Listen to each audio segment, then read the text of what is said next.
আজি এয়া ওলাইছো মামীহঁতৰ পথাৰত ধান দাবলৈ বুলি। নমস্কাৰ, মই জ্যোতি হাজৰিকা আপোনালোক সকলোকে মোৰ অন্য এটি ভিডিঅ'ৰ মাজলৈ স্বাগতম জনাইছো। এয়া মামী, মা আৰু মই তিনিওজনী আহিছো পথাৰলৈ বুলি। আমাৰ মামীহঁতৰ পথাৰ আছে সৌফালে, গতিকে সেইফালেকে যাম এতিয়া পথাৰে। আৰু সৰুৰে পৰাই যিহেতু এইবিলাক পৰিৱেশৰ মাজতেই ডাঙৰ হৈছোঁ, গতিকে পথাৰলৈ যোৱা বুলি ক'লে খুবেই ভাল লাগে। আৰু তাতকৈও বেছি ভাল লাগে পথাৰত কিবা এটা খোৱা। পথাৰত ভাত, চাহ, ৰবাব টেঙাৰ জুতি লোৱাৰ আমেজেই সুকীয়া, নহয়নে বাৰু? এয়া আমাৰ চাহ খোৱাৰ সময় হ'ল। আজি পিছে ৰ'দ চেঙাও কিন্তু বাৰুকৈ ওলাইছে। সেইকাৰণে টুপি চুপি পিন্ধি একেবাৰে ফুল প্ৰটেকশ্যনত লৈছোঁ। চবেই সেয়া দেখিছেনে, একদম পূৰা ফুল প্ৰটেকশ্যনত আছে। আৰু সেইফালে এয়া হৈছে বৰা ধান। এয়া বৰা ধান দাইছোঁ ধুনীয়াকৈ। আৰু ইয়াৰ পিছতে ভাত খোৱা সময় হৈছে। এতিয়া মাতিছে ভাত খাবলৈ বুলি, গতিকে এতিয়া যাম ভাত খাবলৈ।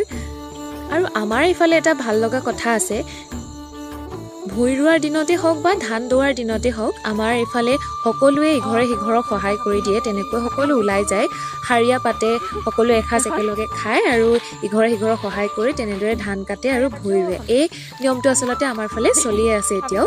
আৰু এয়া আমি ভাত খাবলৈ আহিছোঁ একেবাৰে হাবিয়ে জংঘলে মাজে।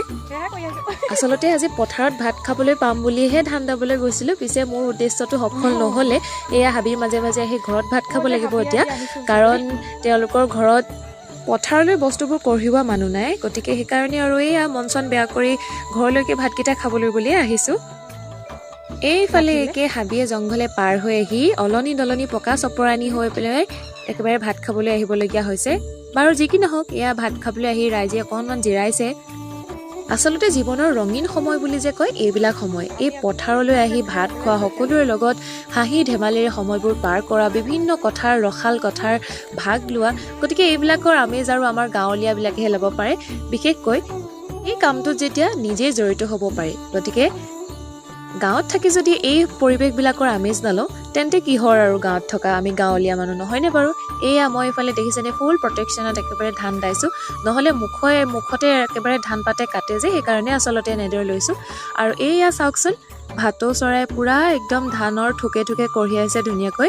আৰু এজাক আহি ভাটৌ চৰাই বহিছে। ইমান মৰম লগাকৈ আহিছে সিহঁতক কিন্তু খেদিবলৈও মন নাযায়। গতিকে এয়া এইফালে উঠাই থৈছোঁ। আৰু এয়া আমাৰ শেষৰ পৰ্ব আহিলে। মামীহঁতৰ আজি প্ৰায় খেতি উঠিলেই বুলি ক'ব পাৰি, ধান দাই হৈ গ'ল। এয়া চাওকচোন আপোনালোকে।